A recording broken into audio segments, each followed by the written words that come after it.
Hi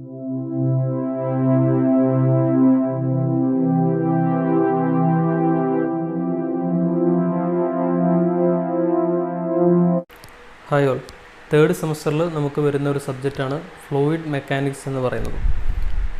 തൊട്ട് മുമ്പത്തെ KTU curriculum പ്രകാരം തേർഡ് സെമസ്റ്ററിൽ ഫ്ലൂയിഡ് മെക്കാനിക്സ് 1ഉം ഫോർത്ത് സെമസ്റ്ററിൽ ഫ്ലൂയിഡ് മെക്കാനിക്സ് 2 ആണ് നമുക്ക് പഠിക്കാനുണ്ടായിരുന്നത്.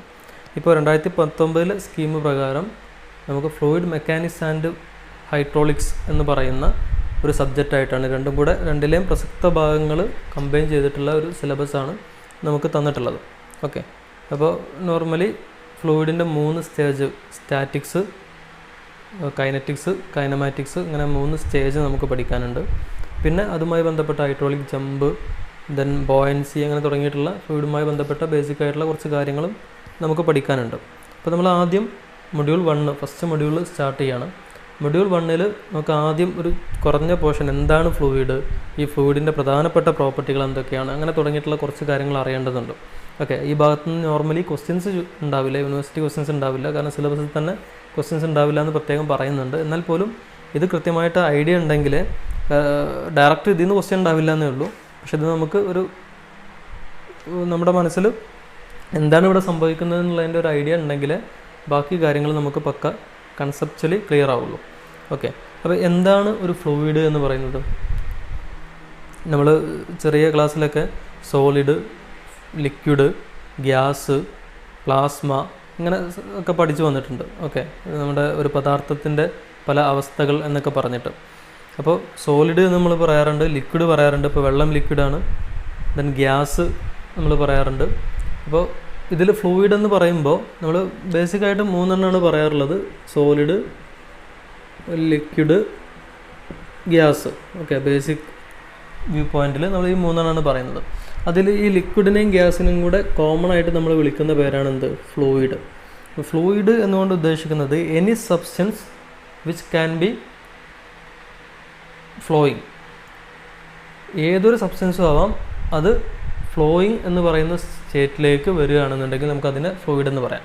ഓക്കെ, അപ്പോൾ any substance which is capable for flow, any substance which is capable for flow, അതിനെയാണ് നമ്മൾ ഫ്ലൂയിഡ് എന്ന് പറയാം. ദെൻ അപ്പോൾ ഫ്ലൂയിഡ് മെക്കാനിക്സ്, ഫ്ലൂയിഡിനെ കുറിച്ചിട്ടുള്ള ഡീറ്റെയിലിംഗ് ആണ് നമ്മൾ ഈ സബ്ജക്റ്റിൽ പറയുന്നത്. അതിൽ തന്നെ നമ്മൾ കൂടുതൽ കോൺസെൻട്രേറ്റ് ചെയ്യുക ലിക്വിഡിനെ കുറിച്ചാണ്. സിവിൽ എഞ്ചിനീയർ എന്നുള്ള നിലക്ക് നമ്മൾ ലിക്വിഡിനെ കുറിച്ചാണ് കൂടുതലായിട്ട് ഫോക്കസ് ചെയ്യുക. അതിൽ തന്നെ നമ്മൾ വാട്ടറിനെ കുറിച്ചാണ് ഏറ്റവും പ്രധാനമായിട്ടും നമ്മൾ പറയുക. കാരണം നമുക്ക് ഹൈഡ്രോളിക് സ്ട്രക്ചർ ഉണ്ടാക്കാനും അങ്ങനെ തുടങ്ങിയിട്ടുള്ള കാര്യങ്ങളൊക്കെ നമ്മൾ കൂടുതൽ ഡീൽ ചെയ്യുന്നത് എന്തുമായിട്ടാണ്? വാട്ടറുമായിട്ടാണ്. ഓക്കെ, അപ്പോൾ ഇതാണ് നമ്മുടെ സബ്ജക്റ്റിൻ്റെ ഒരു ഓവറോൾ വ്യൂ പോയിൻ്റ് എന്ന് പറയുന്നത്. ആദ്യം ഫ്ലൂയിഡ് എന്താണെന്ന് കൃത്യമായി മനസ്സിലാക്കി വെക്കുക, അതൊന്ന് നോട്ട് ചെയ്യുക. A fluid is any substance that continuously, നമ്മളൊരു കോമൺ മാൻ വ്യൂ പോയിൻറ്റിലാണ് എന്ത് പറഞ്ഞത്? Any substance that can flow, any substance that can flow എന്നുള്ളതിനെ നമുക്ക് ഫ്ലൂയിഡ് എന്ന് വിളിക്കാം. ഇനി കറക്റ്റ് നമ്മളൊരു ഡെഫിനിഷൻ വൈസ് പറയുകയാണെന്നുണ്ടെങ്കിൽ A fluid is any substance that continuously deforms when acted upon by a shear stress. A fluid is any substance that continuously deforms when acted upon by a shear stress of any magnitude. ഏതെങ്കിലും ഒരു magnitude stress act ചെയ്യുന്ന സമയത്ത് നമ്മുടെ ഫ്ലൂയിഡിന് deformation ഉണ്ടാവുകയാണ്. അത് just deformation അല്ല, continuous ആയിട്ടുള്ള deformation. ഇപ്പോൾ സപ്പോസ് ഇതൊരു സോളിഡ് പാർട്ടിക്കിളാണ്, ഇതിലേക്ക് ഞാൻ സ്ട്രെസ് കൊടുത്തു കഴിഞ്ഞാൽ ആ സ്ട്രെസ്, ഇപ്പോൾ ഇതൊരു സ്ട്രെസ് കൊടുത്തു, അതിന് പ്രത്യേകിച്ച് പ്രശ്നമൊന്നുമില്ല. ഇനി ഞാൻ നന്നായിട്ടൊരു സ്ട്രെസ് കൊടുക്കുകയാണെന്ന് വിചാരിക്കുക, എന്തെങ്കിലും ആമറൊക്കെ ഉപയോഗിച്ച് സ്ട്രെസ് കൊടുക്കുകയെന്ന് വിചാരിക്കുക. അപ്പോൾ ഇതിനൊരു ഡിഫോർമേഷൻ ഉണ്ടാവും, ഒരു ചേഞ്ച് ഉണ്ടാവും. പക്ഷേ ആ ഡിഫോർമേഷൻ ഒറ്റ തവണ ഡിഫോർമേഷൻ ഉണ്ടായി നിന്നു, പിന്നെ വീണ്ടും ഞാൻ അപ്ലൈ ചെയ്യുകയാണെങ്കിൽ വീണ്ടും ഡിഫോർമേഷൻ ഉണ്ടാവും. പക്ഷേ ഇതൊരു ഫ്ലൂയിഡാണെന്ന് വിചാരിക്കുക. അപ്പോൾ ഇതൊരു പാത്രത്തിൽ വെള്ളം ഉണ്ട് വിചാരിക്കുക. ആ വെള്ളം നമ്മളൊന്ന് ഒരു സ്ട്രെസ് കൊടുത്തു കഴിഞ്ഞാൽ അത് കണ്ടിന്യൂസ്ലി ഡിഫോർമേഷൻ നടന്നുകൊണ്ടിരിക്കുകയാണ്. ഓക്കെ, അപ്പോൾ കണ്ടിന്യൂസ് ഡിഫോർമേഷൻ നടക്കുന്നത് എന്താണോ അതാണ് ഫ്ലൂയിഡ് എന്ന് നമുക്ക് പറയാം.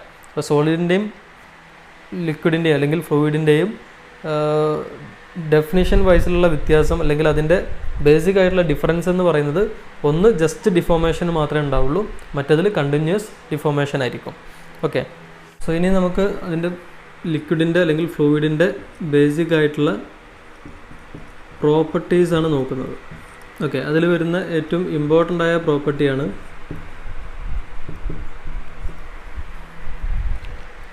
ഡെൻസിറ്റി എന്ന് പറയുന്നത്. നമ്മൾ നോർമലി റോ എന്ന് കാണിക്കുന്നത് rho equal to mass by volume. ഒരു യൂണിറ്റ് വോളിയത്തിൽ എത്ര മാസ് ഉണ്ട് എന്നുള്ളതാണ് ഡെൻസിറ്റി കൊണ്ട് ഉദ്ദേശിക്കുന്നത്. അപ്പോൾ അതിൻ്റെ യൂണിറ്റ് എന്തായിരിക്കും? യൂണിറ്റ് എന്ന് പറയുന്നത് കിലോഗ്രാം പെർ എം ക്യൂബ് ആയിരിക്കും. ദെൻ വാട്ടറിൻ്റെ ഡെൻസിറ്റി എത്രയാണ്? വാട്ടറിൻ്റെ ഡെൻസിറ്റി 1000 കിലോഗ്രാം പെർ എം ക്യൂബാണ്. ഓക്കെ. ദെൻ രണ്ടാമത് നമുക്ക് വരുന്ന ഒരു ടേം എന്ന് പറയുന്നത്, ഒരു പ്രോപ്പർട്ടി എന്ന് പറയുന്നത് വെയ്റ്റ് ഡെൻസിറ്റി.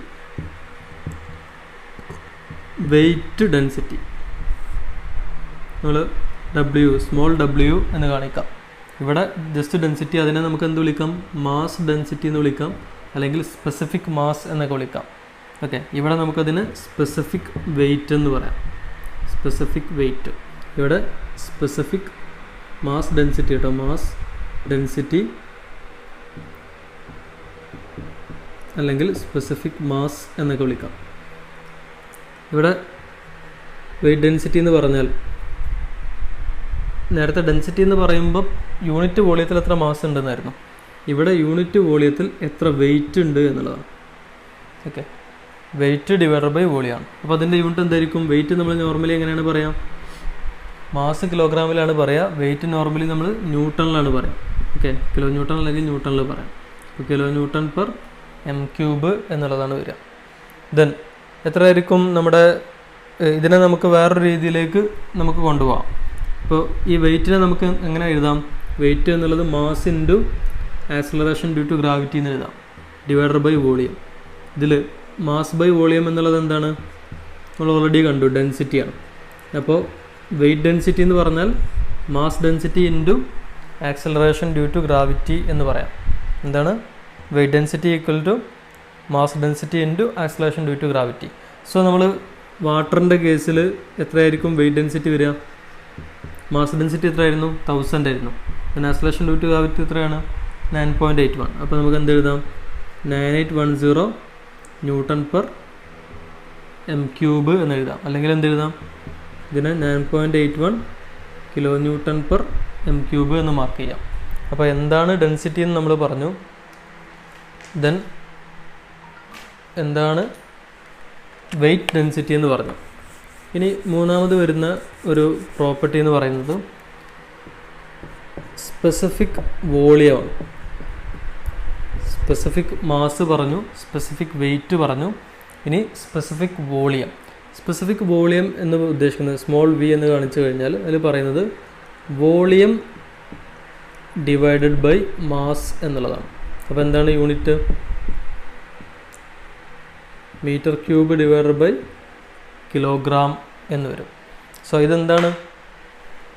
ആക്ച്വലി ഡെൻസിറ്റിയുടെ റിവേഴ്സാണ്.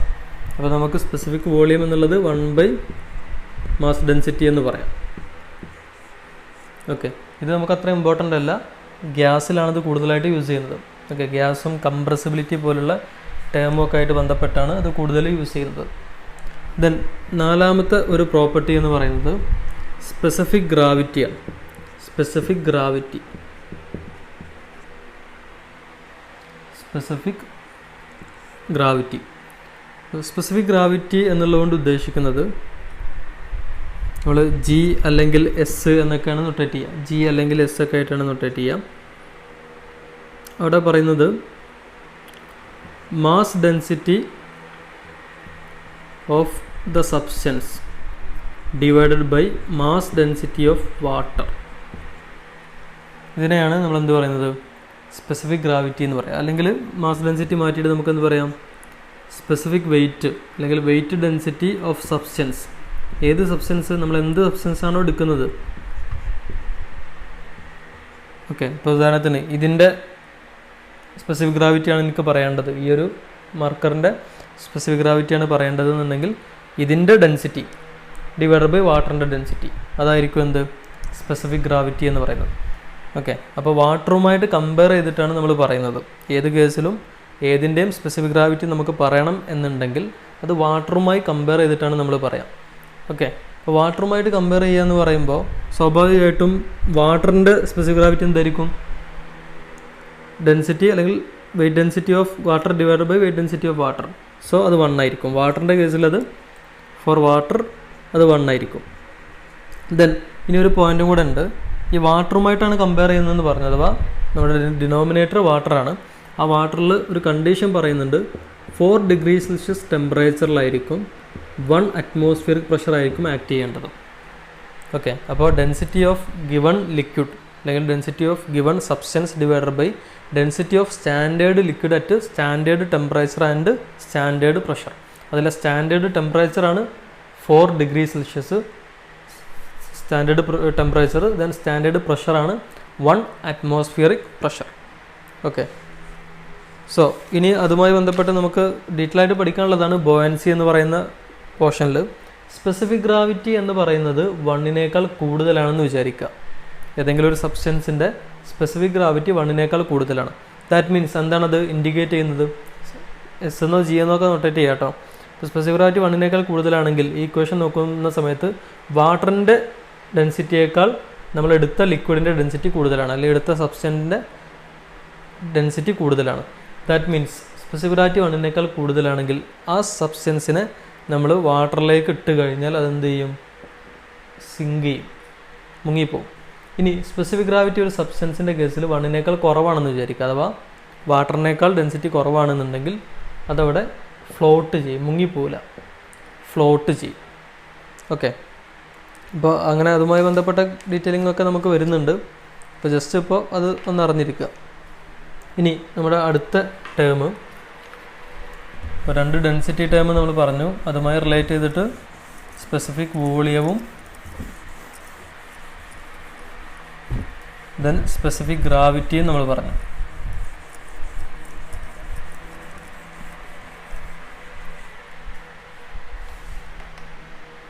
ഇനി വരുന്ന 5ാമത്തെ ഒരു പ്രോപ്പർട്ടിയാണ് വിസ്കോസിറ്റി. വിസ്കോസിറ്റി നമ്മളിപ്പോൾ ഒരു വെള്ളം എടുത്തിട്ട് തറയിൽ ഒഴിച്ചു കഴിഞ്ഞാൽ അത് പടരുന്ന ഒരു രീതിയും, നമ്മളൊരു കുറച്ച് തേനെടുത്ത് അല്ലെങ്കിൽ ഓയിലൊക്കെ എടുത്തിട്ട് അത് ഒഴിച്ചു കഴിഞ്ഞാൽ അത് പടരുന്ന സ്പ്രെഡ് ആവുന്ന രീതിയും വ്യത്യാസമുണ്ട്, അല്ലെങ്കിൽ അത് ഫ്ലോ ചെയ്യുന്ന രീതിയും വ്യത്യാസമുണ്ട്. ആ ഒരു വ്യത്യാസത്തെ നമുക്ക് വിസ്കോസിറ്റിയുമായി ബന്ധപ്പെടുത്തി പറയാം. ഓക്കെ, അപ്പോൾ നമുക്ക് വിസ്കോസിറ്റി എന്നുള്ളത് ബേസിക്കായിട്ട് പറയാൻ പറ്റുക, വിസ്കോസിറ്റി എന്ന് പറഞ്ഞാൽ that is related to resistance of flow. That is related to resistance of flow. ഇവിടെ ഫ്ലോയെ റെസിസ്റ്റ് ചെയ്യുക എന്നുള്ളതാണ് അവിടെ ഉദ്ദേശിക്കുന്നത്. ദെൻ ഇവിടെ ഇതുമായി ബന്ധപ്പെട്ട് കുറേ തിയറൊക്കെ വന്നിട്ടുണ്ട്. അതിൽ ഇമ്പോർട്ടൻ്റ് ആയൊരു തിയറാണ് ന്യൂട്ടൺസ് വിസ്കോസിറ്റി തിയറം എന്ന് പറയുന്നത്. ഓക്കെ, ന്യൂട്ടൺസ് ലോ പറയുന്നത് എന്താണെന്ന് വെച്ചാൽ നമ്മൾ ഷിയർ സ്ട്രെസ് അപ്ലൈ ചെയ്യുന്നുണ്ട് എന്ന് പറഞ്ഞാൽ, ഇപ്പോൾ വെള്ളം എടുത്ത് തറയിൽ ഒഴിക്കുക എന്ന് പറയുമ്പോൾ അവിടെ ഒരു സ്ട്രെസ്സാണ് നമ്മൾ കൊടുക്കുന്നത്. അപ്പോൾ ആ സ്ട്രെസ്സ് എന്ന് പറയുന്നത് directly proportional to rate of shear strain. Rate of shear strain, അതിൻ്റെ ഷിയർ സ്ട്രെയിനിൻ്റെ റേറ്റിന് ഡയറക്റ്റ്ലി പ്രൊപ്പോർഷണൽ ആണ് എന്നുള്ളതാണ്. Shear stress directly proportional to rate of shear strain എന്നാണ് ന്യൂട്ടൺസ് ലോ ഓഫ് വിസ്കോസിറ്റി പറയുന്നത്. ഓക്കെ, ദെൻ അതിൽ വരുന്നൊരു കണ്ടീഷൻ എന്ന് പറയുന്നത്, നമ്മളിപ്പോൾ ഇതൊരു ഫ്ലോറാണെന്ന് വിചാരിക്കാം. ഓക്കെ, ആ ഫ്ലോറിനോട് ചേർന്നിട്ട് കുറേ ലെയർ ഓഫ് ലിക്വിഡ് ഉണ്ട്, വാട്ടറോ അല്ലെങ്കിൽ മറ്റ് ലിക്വിഡോ എന്തോ ആവട്ടെ. ദെൻ ഓരോന്നും നമ്മൾ നോക്കിക്കഴിയുമ്പോൾ ഈ ഏറ്റവും താഴത്തുള്ള ലിക്വിഡിനെ സംബന്ധിച്ച് അല്ലെങ്കിൽ ആ ഒരു ലെയറിനെ സംബന്ധിച്ച് ഈ ഫ്ലോർ മൂവബിൾ അല്ല, ഫ്ലോർ സ്റ്റേഷനറി ആണ്. ഓക്കെ, അപ്പോൾ ഈ ഫ്ലോറിനോട് ചേർന്ന് ഒഴുകുന്ന ആ ഒരു ലെയറിന് കാര്യമായ റെസിസ്റ്റൻസ് ഉണ്ടാവും, സ്പീഡിൽ മൂവ് ചെയ്യാൻ കഴിയില്ല, കാരണം അത് ഫ്ലോറിനോട് ചേർന്നിട്ടാണ് നിൽക്കുന്നത്. അത് മാത്രമല്ല, അതിൻ്റെ മുകളിൽ ഈ ബാക്കി വരുന്ന എല്ലാ ലെയറിൻ്റെയും വെയിറ്റ് ആക്ട് ചെയ്യുന്നുണ്ട്. അപ്പോൾ എല്ലാവരും അതിൻ്റെ മുകളിലാണ്, മാത്രമല്ല സ്റ്റേഷനറി ആയിട്ടുള്ള ഒരു ഫ്ലോറിലാണ് നിൽക്കുന്നത്. ഓക്കെ, അപ്പോൾ അതുകൊണ്ട് ഇതിൻ്റെ മൂവ്മെൻറ്റ് വളരെ കുറവായിരിക്കും. ദെൻ തൊട്ട് മുകളിൽ ലെയർ എടുക്കുമ്പോൾ ആ ലെയറിൻ്റെ മുകളിലുള്ള വെയിറ്റ് കുറവായിട്ടുണ്ട്. ദെൻ അത് നിൽക്കുന്നത് വേറൊരു ലെയറിൻ്റെ മുകളിലാണ്. ആ ലെയർ എന്ന് പറയുന്നത് ചെറുങ്ങനെയൊക്കെ മൂവബിളാണ്. സോ അതിൻ്റെ മൂവ്മെൻറ്റ് കുറച്ചുകൂടെ കൂടും. അങ്ങനെ നമ്മൾ മുകളിലേക്ക്, ഇപ്പോൾ ഇവിടെ ഫ്ലോറ് നമ്മൾ എടുത്തു കഴിഞ്ഞാൽ അതിൻ്റെ മുകളിലേക്ക് പോകുന്നതിനനുസരിച്ച് അതിൻ്റെ വെലോസിറ്റി എന്ന് പറയുന്നത്, ഇപ്പോൾ ഇതിൻ്റെ വെലോസിറ്റി വളരെ കുറവായിരിക്കും, ഇതിന് അടുത്തതിൻ്റെ വെലോസിറ്റി കുറച്ചുകൂടെ കൂടുതലായിരിക്കും, പിന്നെ അടുത്ത ലെയർ കുറച്ചുകൂടെ കൂടുതലാവും. അങ്ങനെ വെലോസിറ്റി കൂടിയാണ് വരിക. ഓക്കെ, അപ്പോൾ ഈ രൂപത്തിലാണ് അതിൻ്റെ ഒരു വെലോസിറ്റി ഡിസ്ട്രിബ്യൂഷൻ ഉണ്ടാവുക. താഴത്തെ ഏറ്റവും കുറവായിരിക്കും, then കൂടി വരും. then ഏറ്റവും മുകളിൽ ഏറ്റവും കൂടുതൽ ഉണ്ടാവില്ല കേട്ടോ. ഏറ്റവും മുകളിലെത്തുമ്പോൾ ചെറുതായിട്ടൊന്ന് കുറയുന്നുണ്ട്. അതൊക്കെ നമുക്ക് ഡീറ്റെയിൽ ആയിട്ട് പഠിക്കാം. ഒരു ചെറുതായിട്ടൊന്ന് കുറയുന്നുണ്ട്. ഒരു സർട്ടൺ ജസ്റ്റ് അതിൻ്റെ താഴെ എന്താണെന്ന് വെച്ചാൽ അറ്റ്മോസ്ഫിയറിക് പ്രഷർ ആക്ട് ചെയ്യും എന്നുള്ളതാണ്. ഏറ്റവും ടോപ്പിൽ അറ്റ്മോസ്ഫിയറിക് പ്രഷർ ഉണ്ടാകും. ആ പ്രഷർ കാരണം ഏറ്റവും മുകളിലുള്ളതായിരിക്കില്ല ഏറ്റവും വെലോസിറ്റി, കുറച്ച് താഴത്തായിരിക്കും വെലോസിറ്റി മാക്സിമം ആയിട്ടുണ്ടാവുക. ഓക്കെ, അപ്പോൾ അങ്ങനെ കുറേ കണ്ടീഷൻസ് വരുന്നുണ്ട്. ദെൻ നമ്മൾ നേരത്തെ പറഞ്ഞ ന്യൂട്ടൺസ് ലോ ഓഫ് വിസ്കോസിറ്റി എന്ന് പറയുന്നത് directly proportional to shear strain എന്ന് പറഞ്ഞു. ആ ഷിയർ സ്ട്രെയിൻ എന്നുള്ളതിനെ നമുക്ക് എങ്ങനെ എഴുതാം? du/dy എന്ന് എഴുതാം. ഓക്കെ, എന്ന് പറഞ്ഞാൽ യു എന്ന് ഉദ്ദേശിക്കുന്നത് വെലോസിറ്റിയാണ്. ദെൻ വെലോസിറ്റി എങ്ങനെയാണ് മാറുന്നത്? വിത്ത് റെസ്പെക്ട് ടു ഡെപ്ത് ആണ്. അതാണ് y എന്ന് കൊടുത്തത്. Okay, with respect to depth velocity മാറുന്നുണ്ട്. അപ്പോൾ അതാണ് ഷിയർ സ്ട്രെയിൻ എന്ന് പറയുന്നത്.